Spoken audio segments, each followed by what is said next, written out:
শুরুটা হয় 2010 সালের সময়কে দেখিয়ে, যেখানে আটলান্টিক মহাসাগরের একটি দ্বীপে আমরা একটি হাইটেক ল্যাব দেখতে পাই, যেখানে ইঞ্জিন কর্পোরেশন তাদের বিজ্ঞানী এবং ইঞ্জিনিয়ারদের সাহায্যে ডাইনোসরের রক্ত এবং ডিএনএতে পরিবর্তন আনার প্রক্রিয়া শুরু করে। এটাকে মিউটেশন বলা হয়।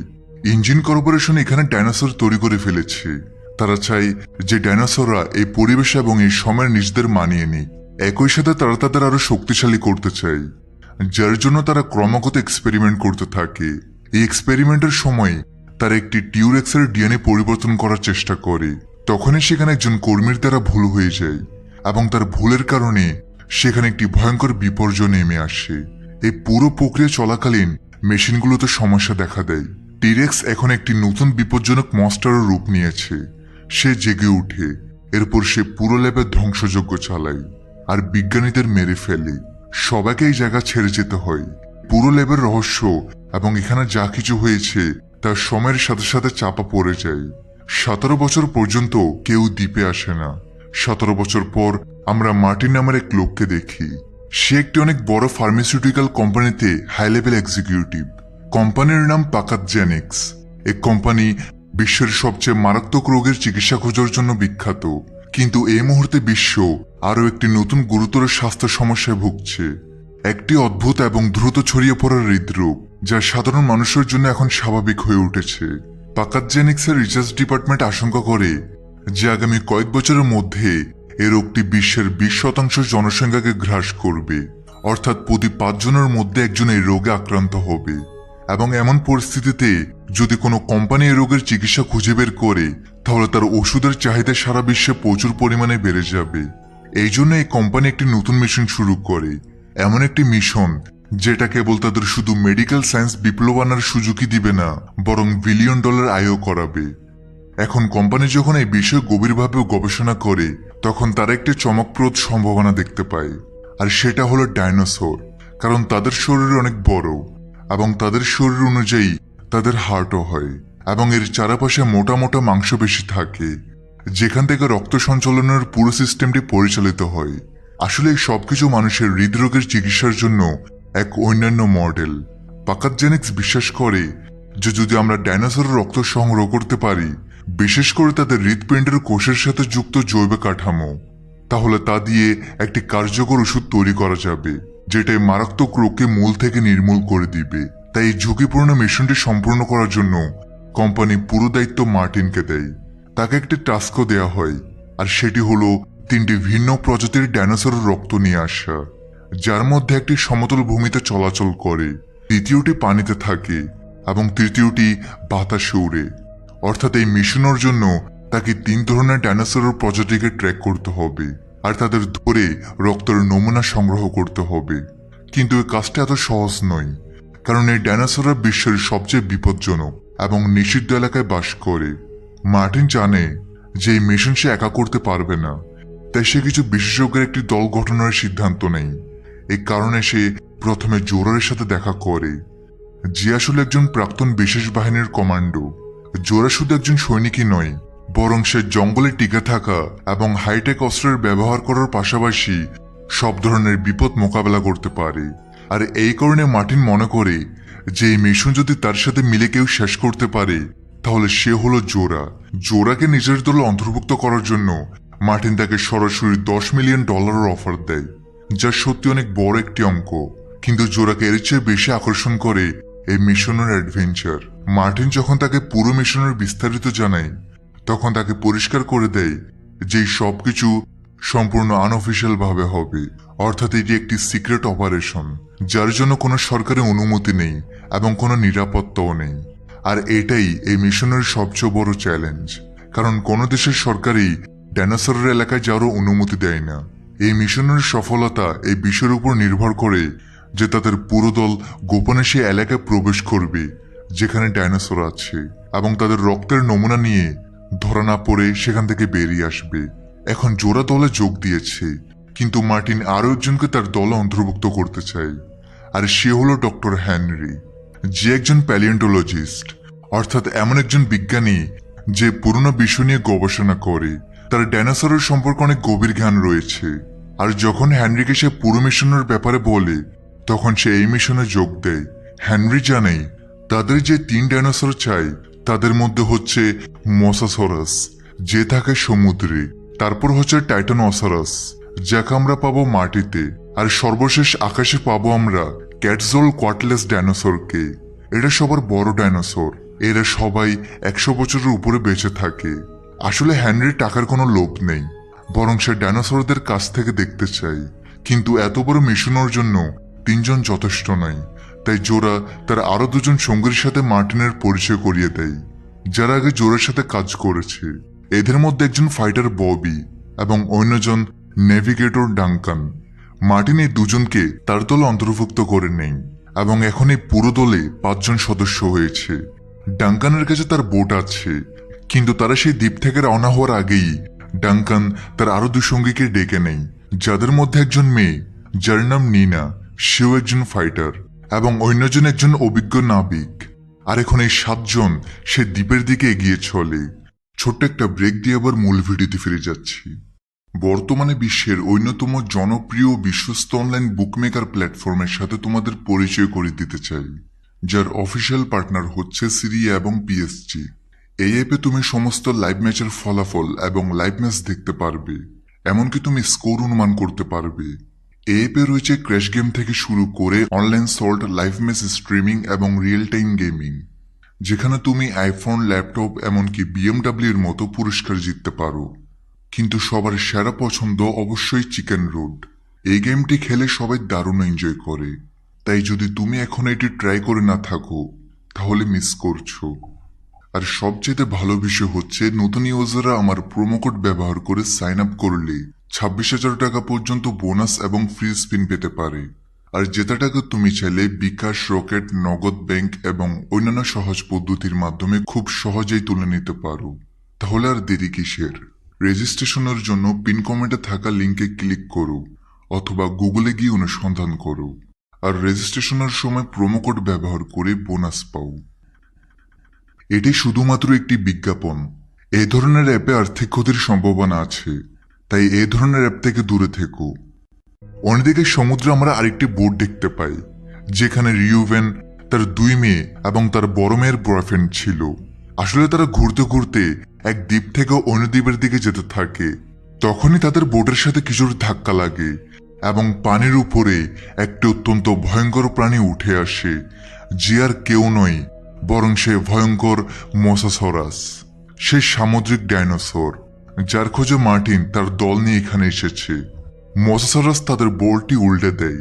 তারা দ্রুত সাঁতরে তাদের বোটের উপর আশ্রয় নেয় এবং রেডিওর মাধ্যমে সাহায্যের জন্য মেসেজ দেয়, যে মেসেজটি মার্টিনের দল ডাঙ্কান পায়।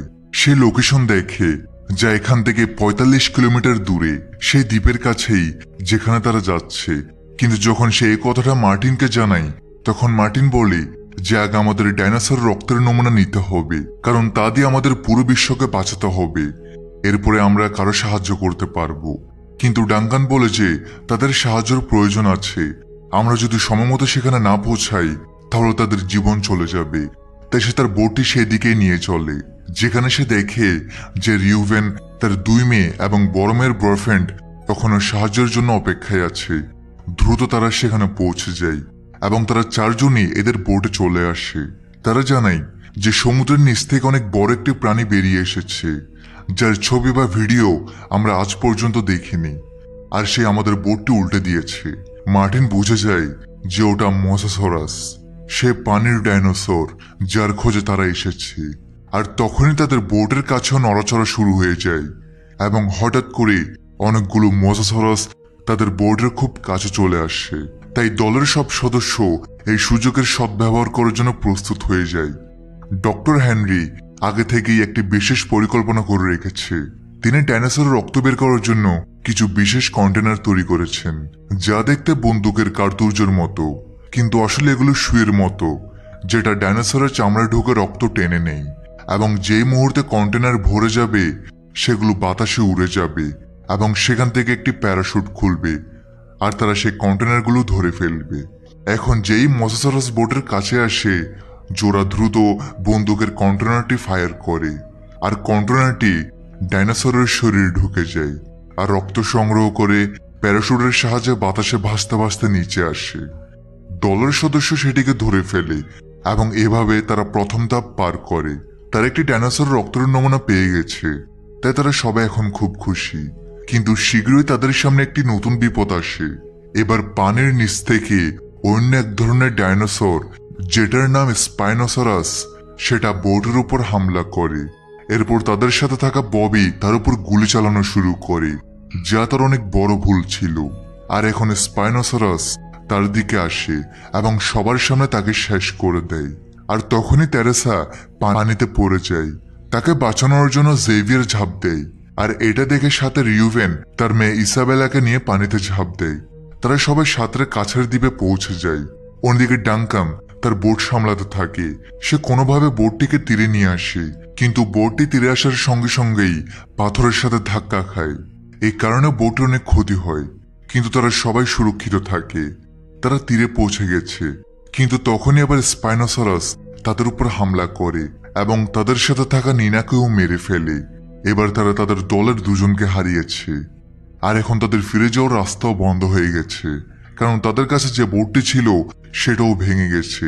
জোরা সবাইকে জানায় যে আমি আগে থেকেই একটি ব্যাকআপ প্ল্যান তৈরি করে রেখেছি। আমি আমার আরেকটি দলকে আগে থেকে বলে দিয়েছি যে পরদিন সকালে তারা হেলিকপ্টার নিয়ে দ্বীপের দিকে আসবে, এবং যদি তারা কাউকে উঁচুতে দেখতে পায় তবে তাদের উদ্ধার করে নেবে। এর মানে হলো তাদের বাকি দুটি ডাইনোসর রক্তের নমুনা নেওয়ার পর উঁচু জায়গাতে চলে যেতে হবে, যাতে তাদের সবাইকে উদ্ধার করা যায়। ডাঙ্কান বলে যে আমি জানি হেলিকপ্টারের লোকেরা নিচে আসবে না, কারণ তারা জানে যে এই দ্বীপে অনেক বিপদ। তারা খুব অল্প সময়ের জন্য দ্বীপের আশেপাশে থাকবে, তাই আমাদের যত তাড়াতাড়ি সম্ভব কাজ শেষ করে উঁচু জায়গায় যেতে হবে, যাতে সবাইকে বাঁচানো যায়। কিন্তু তাদের সামনে আরো একটি সমস্যা ছিল, সেটা হলো রিউভেন আর তার দুই মেয়ে, যারা জেভিয়ারের সাথে এই দ্বীপে আটকা পড়েছে, কিন্তু অন্য একটি লোকেশনে। তারা সবাই তাকে বাঁচাতেও চায়, কিন্তু প্রথমে তাদের রক্তের নমুনা নিতে হবে, যার জন্য তারা জঙ্গলের ভেতরে যায়। সেখানে তারা অদ্ভুত অদ্ভুত জীবজন্তু দেখতে পায়, সাথে অনেক বিভিন্ন ধরনের ডাইনোসরও। কিন্তু তাদের খোঁজ সেই বিশেষ টাইটানসরাসের, যার রক্তের নমুনা তাদের প্রয়োজন, এবং শীঘ্রই তাদের চোখের সামনে টাইটানসরাসের পুরো পাল চলে আসে।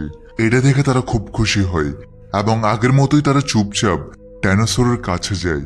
অবশেষে তারা রক্তের নমুনা নিতে সফল হয়, কিন্তু এখন তাদের সামনে সবচেয়ে বড় চ্যালেঞ্জ হলো আকাশে উড়ন্ত ডাইনোসর, যার নাম কোয়েটজালকোয়াটলাস। তার রক্তের নমুনা প্রয়োজন, কিন্তু সে অত্যন্ত বিপজ্জনক। সে তার আশেপাশে কাউকে সহ্য করে না। তাই ডক্টর হেনরি বলে যে আমাদের তাদের ডিম পর্যন্ত পৌঁছানো উচিত। ডিম থেকে আমরা রক্তের নমুনা নিয়ে নিব, যাতে আমাদের মধ্যে কারো জীবনের ঝুঁকি না থাকে। সবার তার এই পরামর্শটি খুব ভালো লাগে।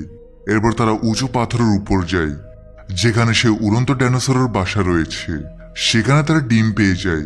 ডক্টর হেনরি খুব সাবধানে তার ডিমটি তোলে এবং কন্টেনারের সাহায্যে তার রক্ত বের করে আনে। তাদের কাছে এখন 3টি ডাইনোসরের রক্তই আছে। এখন শুধু তাদের এখান থেকে বের হতে হবে। কিন্তু তারা এখান থেকে বের হওয়ার আগেই কোয়েটজালকোয়াটলাস সেখানে চলে আসে, আর তাদের নিজের বাসার কাছে দেখে সে খুব রেগে যায়। ডাইনোসর তাদের উপরে হামলা করে এবং সেই নাবিককে তার থাবায় ধরে মেরে ফেলে। আর এই সুযোগের সদ্ব্যবহার করে জোরা, ডাঙ্কান এবং হেনরি তারা সেখান থেকে পালাতে সফল হয়। সন্ধ্যা নাগাদ তারা দ্বীপের সেই পুরোনো ল্যাবে পৌঁছে যায়, যেখানে তারা সেই পরিবারটিকেও খুঁজে পায়, যারা অন্য বোটে ছিল। সবার মনে হয় যে এই জায়গাটি হয়তো কিছুটা নিরাপদ হবে, কিন্তু তারা ভেতরে যেতেই বুঝতে পারে যে এলাকাটি আগে যতটা বিপজ্জনক ছিল এখন ততটাই বিপজ্জনক। এখানে এখন অনেক মিউটেড ডাইনোসর আছে, আর সেগুলো তাদের উপর আক্রমণ করে। কিন্তু ভাগ্যক্রমে তারা সবাই সেখান থেকে বেঁচে পালাতে সফল হয়। কিন্তু মার্টিন, যে এখন পর্যন্ত দলের লিডার ছিল, সে হঠাৎ করে বদলে যায় যে মুহূর্তে সে নিশ্চিত হয় যে 3 রক্তের নমুনাই তার কাছে আছে। সে তার পকেট থেকে বন্দুক বের করে এবং পুরো দলের দিকে তাক করে। সে সবাইকে হুমকি দেয় যে এখন এই মিশন শুধু তার, এবং যদি কেউ তার মাঝে আসে তবে সে তাকে মেরে ফেলবে। কিন্তু তাদের সবার ভাগ্যে অন্য কিছুই লেখা ছিল, কারণ ঠিক সময় সেখানে একটি বিশাল মিউটেড টিরেক্স চলে আসে। এটা সেই ডাইনোসর যে বহু বছর আগে যখন এই ল্যাবটি ধ্বংস হয়ে গিয়েছিল তখন থেকে এখানে ছিল, এবং সে আগে থেকে আরো ভয়ঙ্কর রূপ নিয়ে সামনে আসে। সে সরাসরি মার্টিনের উপর হামলা করে এবং তাকে গিলে ফেলে। এই হামলার সময় মার্টিনের হাত থেকে রক্তের নমুনার কন্টেনারটি পড়ে যায় এবং জোড়া দ্রুত সেটা তুলে সুরক্ষিত করে। আকাশে তাদের সাহায্যের জন্য হেলিকপ্টারও চলে আসে, কিন্তু টিরেক্স অত্যন্ত বিপজ্জনক। সে হেলিকপ্টারের শব্দ তাকে আকৃষ্ট করে আর সে হেলিকপ্টারটিকে তার চোয়ালে চেপে ধরে। এতে করে পাইলটের মৃত্যু হয়। তখনই তারা সেখানে একটি জাহাজ দেখতে পায় যেটা ইঞ্জিন কোম্পানি ব্যবহার করত। তারা দ্রুত সেই জাহাজে চড়ে যায়। অ্যানা সেটিকে স্টার্ট করে সেখান থেকে বের হওয়ার চেষ্টা করে, তবে টিরেক্স আবারও তাদের উপর হামলা করে দেয়। ডাঙ্কানের মনে পড়ে যে টিরেক্স আলোর দিকে আকৃষ্ট হয়, তাই সে একটি ফ্লেয়ার গান বের করে এবং নিজে জাহাজ থেকে দূরে গিয়ে সেটিকে চালিয়ে দেয়। এতে করে টিরেক্সের মনোযোগ অন্যদিকে চলে যায়। সে সেই আলোর দিকে পিছু নেয় যেটা ডাঙ্কানের হাতে আছে। নিজের জীবনের পরোয়া করে না, সে নিজের জীবন দিয়েই তার সঙ্গীদের বাঁচাতে চায়। যদিও জোরা তাকে ফিরে আসতে বলে, কিন্তু সে বলে এটা করা জরুরি, না হয় সবাই মরবে, সাথে পৃথিবীর সবাই হৃদরোগে আক্রান্ত হয়ে পড়বে। এবার জাহাজটি ধীরে ধীরে দ্বীপ থেকে দূর যেতে থাকে এবং তখনই ফ্লেয়ারের আলো নিভে যায়। জোরার মনে হয় যে ডাঙ্কান আর পৃথিবীতে নেই। টিরেক্সও জঙ্গলের দিকে ফিরে যায়, কিন্তু কিছুক্ষণ পরেই আরেকটি ফ্লেয়ার আকাশে জ্বলে ওঠে এবং এটি এই সংকেত দেয় যে ডাঙ্কান এখনো বেঁচে আছে। জোরা খুব খুশি হয় এবং এখন জাহাজ ঘুরিয়ে সে সেদিকেই নিয়ে যায়, যেখানে সে ডাঙ্কানকে অক্ষত অবস্থায় পায়। এভাবে ডাঙ্কানের জীবন বেঁচে যায়। এখন তাদের কাছে সে 3টি ডাইনোসর রক্তের নমুনা আছে। তারা সে ভয়ঙ্কর দ্বীপ থেকে বেরিয়ে এসেছে। পথে ডক্টর হেনরি জোরাকে জানান যে মার্টিন এই রক্তের নমুনাগুলো একটি কোম্পানিতে দিতে যাচ্ছিল, যাতে তারা বিশ্বের সবচেয়ে দামি ওষুধ তৈরি করতে পারে।